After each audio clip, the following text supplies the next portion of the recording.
जय जय रघुवीर समर्थ।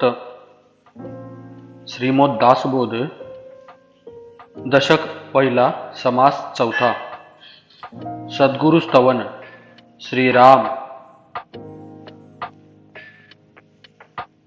आता सद्गुरु वर्णवेन येथे माया स्पर्शो सकेना, ते स्वरूप मज अज्ञाना कायेकडे। सद्गुरु म्हणतात, मला सद्गुरूंचे स्तवन करावे अशी इच्छा तर आहे, पण ज्यांच्यापर्यंत माया पोहोचू शकत नाही अशा त्या स्वरूपाचे आकलन माझ्यासारख्या अज्ञानी जीवास कसे होणार? म्हणून सद्गुरूंचे वर्णन करताच येत नाही असे म्हणावे लागत आहे। न कडे नेती नेती ऐसे बोलतसे श्रुती, तेथे मज मूर्खांची मती पवाडेल कोठे।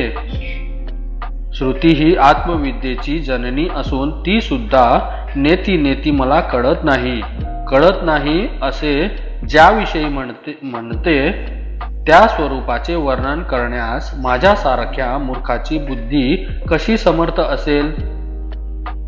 मज न कडे हा विचारू दुर्ह्युनी माझा नमस्कारू, गुरुदेवा पैल पारू पाववी मज।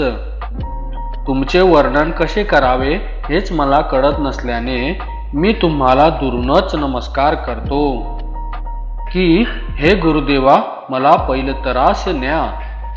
होती स्तवनाची दुराशा, तुटला मायेचा भरवसा, आता असाल तैसे असा सद्गुरु स्वामी। मायेच्या आधारे तुमचे स्तवन करता येईल अशी अयोग्य आशा मी मनाशी बाळगली होती, पण माया आपणास स्पर्शच करू शकत नसल्याने आता मायेचा आधारही नाहीसा झाला आहे।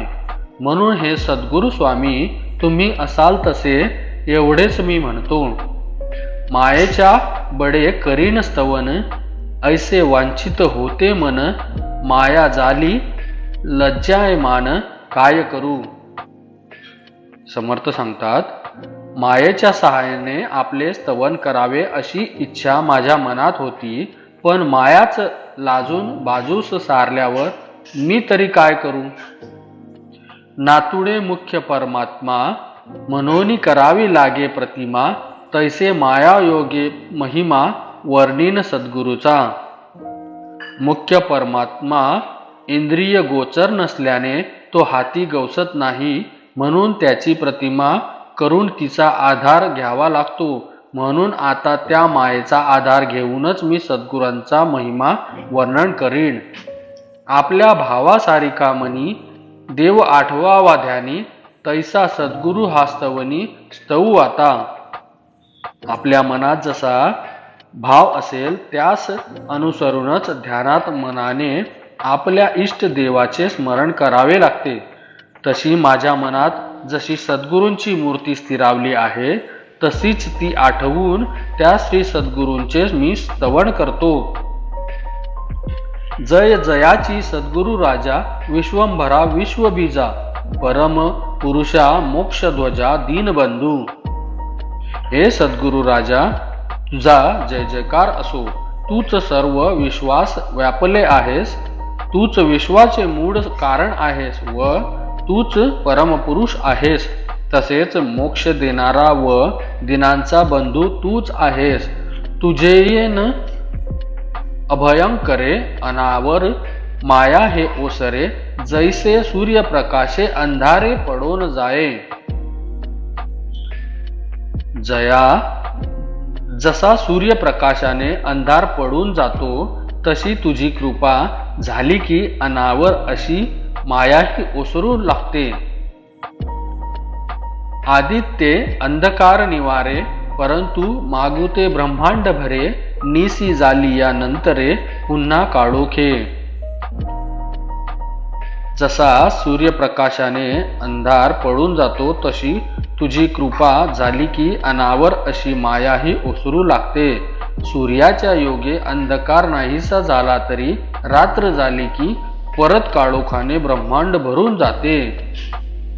तैसा नव्हे स्वामी राव, करी जन्म मृत्यू वाव, समूढ अज्ञानांचा ठाव, पुसून टाकी.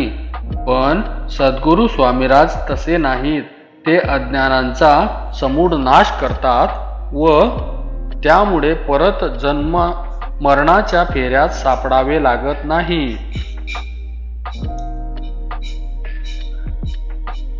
सुवर्णांचे लोहे काही सर्वथा होणार नाही. तैसा गुरुदास संदेही पडोची नेणे सर्वथा. परीस स्पर्शाने लोखंडाचे एकदा सोने झाले की ते परत लोखंड कधीच होत नाही. त्याचप्रमाणे गुरुजींनी आपल्या दासाचे अज्ञान एकदा समूळ नष्ट केले की तो परत कधीही संशयात पडत नाही. का सरिता गंगेशी मिळाली, मिळणी होता गंगा झाली. मग जरी वेगळी केली तरी होणार नाही सर्वथा. किंवा नदी एकदा गंगेस मिळाली की त्या सरशी ती गंगाच बनते. मग कितीही प्रयत्न केले तरी ती कधीही वेगळी केली जाऊ शकत नाही. परी ते सरिता मिळणी मागे, वहाड मनिजेत जगे. तैसा नवे शिष्य वेगे स्वामीच होय. एखाद्या ओहोडाला नदीला मिळण्यापूर्वी जग लहान ओढाच म्हणते, पण नदीला मिळाल्यानंतर तो नदी होतो. तसा सामान्य साधक सद्गुरु कृपा होण्यापूर्वी कसाही असला तरी सद्गुरु कृपा झाली की तो तत्काळ गुरुच होतो. परीस आपना ऐसे करीना, सुवर्णे लोहो पालटेना. उपदेश करी बहुत जना, अंकित सद्गुरुचा. परीस लोखंडाचे सोने करतो, त्या सुवर्णास तो आपले परिसत्व देत नाही. म्हणजेच त्या सोन्याच्या स्पर्शाने लोखंडाचे सोने होऊ शकत नाही. पण जो साधक सद्गुरूचा कृपांकित होतो तो अनेक लोकांचा उद्धार करू शकतो. पुढे समर्थ सांगतात, शिष्यास गुरुत्व प्राप्त होय, सुवर्णे सुवर्ण करिता नये. म्हणून उपमान साहे सद्गुरुशी परिसाची. परिसामुळे सुवर्ण झालेल्या सुवर्णांच्या स्पर्शाने दुसऱ्या लोखंडाचे सोने होऊ शकत नाही. पण सद्गुरु कृपेने शिष्यास मात्र गुरुत्वच प्राप्त होते. म्हणून सद्गुरूंना परिसाची उपमा देणेही योग्य नाही. उपमे द्यावे सागर, तरी तो अत्यंत क्षार. अथवा म्हणे क्षीरसागर, तरी तो नासेल कल्पांती. सद्गुरु पुढे उपमा देतात. बरे त्यांना सागराची उपमा द्यावी तर तो अत्यंत खारट असतो, म्हणून तीही उपमा योग्य नाही. अथवा क्षीरसागराची उपमा द्यावी तरी कल्पांती क्षीरसागरही नष्ट होतो, म्हणून तीही उपमा देता येत नाही.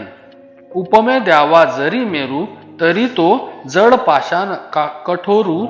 तैसा नव्हे की सद्गुरु कोमळ दिनाचा. सद्गुरूंना मेरू पर्वताची उपमा द्यावी तर मेरू पर्वत जड पाषाणाचा व कठोर, आणि सद्गुरु तर दीन शरणगती विषयी अत्यंत कोमळ अंतकरणाचे असतात, म्हणून तीही उपमा देता येत नाही. उपमे म्हणू गगन, तरी गगना परीस ते निर्गुण. या कारणे दृष्टांतहीन सद्गुरुस गगनाचा. बरे सद्गुरूंना गगनाची उपमा द्यावी तर त्यांचे रूप गगनाच्याही पलीकडचे निर्गुण आहे, म्हणून गगनाची उपमा ही हीन ठरते. धीरपणे उपमू जगती, तरी हेची खचेल कल्पांती. म्हणून धीरत्वास दृष्टांती हीन वसुंधरा. धैर्यशील म्हणून पृथ्वीची उपमा द्यावी तर कल्पांती पृथ्वीही खचून जाईल, म्हणून तिची उपमा ही अयोग्य ठरते. आता उपमावा गभस्ती, परी गभस्तीचा प्रकाश किती. शास्त्रे मर्यादा बोलती, सद्गुरु अमर्याद. तर सद्गुरु पुढे सांगतात, सद्गुरु परम प्रकाश रूप म्हणून सूर्याची उपमा द्यावी तर त्यालाही मर्यादा आहे, पण सद्गुरूंचे सामर्थ्य अमर्याद आहे. ते नित्य परम प्रकाश रूपच आहे. म्हणून उपमे उना दिनकर सद्गुरु ज्ञान प्रकाश थोर. आता उपमावा फणीवर तरी तोही भारवाही. तर सद्गुरु पुढे सांगतात, सद्गुरूंचा प्रकाश चिरंतन टिकणारा असल्याने त्याला सूर्याची उपमा देताच येत नाही. बरे शेषाची उपमा द्यावी तर त्याने स्वतःच पृथ्वीचा भार आपल्या मस्तकावर वाहिला आहे. परंतु श्री गुरु शिष्यांचा संसार भार दूर करतात, म्हणूनच ती ही उपमा देता येत नाही. आता उपमा द्यावे जड, तरी ते काळांतरी आटेल सकड. सद्गुरु रूप ते निश्चळ जाणार नाही. आता जीवनदायी व कोमल म्हणून जलाची उपमा द्यावी तर कालांतराने पाणीही आटून जाते. शिवाय ते चंचल असते, पण सद्गुरु स्वरूप निश्चल असून त्याचा नाश कधीच होत नाही. सद्गुरुशी उपमावे अमृत, तरी अमर धरिती मृत्यूपंथ. सद्गुरु कृपा यथार्थ अमर करी. तर सद्गुरु पुढे उपमा देतात अमृताची. त्यांना अमृताची उपमा द्यावी तर सदैव अमृत पान करणारे देवही मृत्यूच्या कचाट्यातून सुटत नाही. पण एकदा सद्गुरूची कृपा झाली की शिष्य मात्र अमर होतो, म्हणूनच ती उपमाही देता येत नाही. सद्गुरूशी म्हणावे कल्पतरू, तरी हा कल्पनेतील तीत विचारू. कल्प वृक्षाचा अंगीकारू कोण करी. सद्गुरूला कल्पतरूची उपमाही देता येत नाही, कारण तो जे मागावे तेवढेच व तेही कल्पनेतील पदार्थच देतो. पण सद्गुरु कल्पनेच्या पलीकडील मोक्ष देतात. मग कल्पतरूंचा अंगीकार कोण करील बरे. चिंता मात्र नाही मनी कोण पुसे. चिंतामणी कामधेनूची दुभणी निकामासी न लगती. सद्गुरूंना चिंतामणीची उपासनाही देता येत नाही, कारण ते शिष्यांच्या मनात कुठलीही चिंताच उरू देत नाहीत. त्यांच्या कृपेने शिष्य निष्काम झालेला असतो. मग निष्काम झालेल्या पुरुषास कामधेनूची प्रसन्नता व पान्हात याची आवश्यकताच उरत नाही. म्हणून चिंतामणी वा कामधेनू यांचीही उपमा सद्गुरूंना देता येत नाही. सद्गुरु म्हणे लक्ष्मीवंत, तरी ते लक्ष्मी नाशिवंत. ज्याचे द्वारी ते असे तिष्ठत मोक्षलक्ष्मी. सद्गुरूंना लक्ष्मीवंत म्हणावे तर तेही योग्य नव्हे, कारण लक्ष्मी चंचल असते, नाशिवंत असते व सद्गुरूंच्या दारी तर साक्षात मोक्षलक्ष्मी त्यांच्या कृपा कटाक्षांची आशा धरून तिष्ठस्थ असते. म्हणून ही उपमाही देता येत नाही. स्वर्ग लोक इंद्र संपत्ती हे काळांतरी विटंबती. सद्गुरु कृपेची प्राप्ती काळांतरी चढेना. स्वर्ग लोक इंद्रप्रद या सर्व गोष्टी नश्वर असून कालांतराने नाश पावतात. पण सद्गुरूची कृपा एकदा झाली की ती कधीही नाश पावत नाही. हरिहर ब्रह्मादिक नाश पावती सकळिक. सर्वदा अविनाश एक सद्गुरु पद. ब्रह्मा विष्णू शिवादी सर्व देव हे कालांतराने नाश पावतात. एक सद्गुरु पदच असे आहे की जे अविनाशी आहे.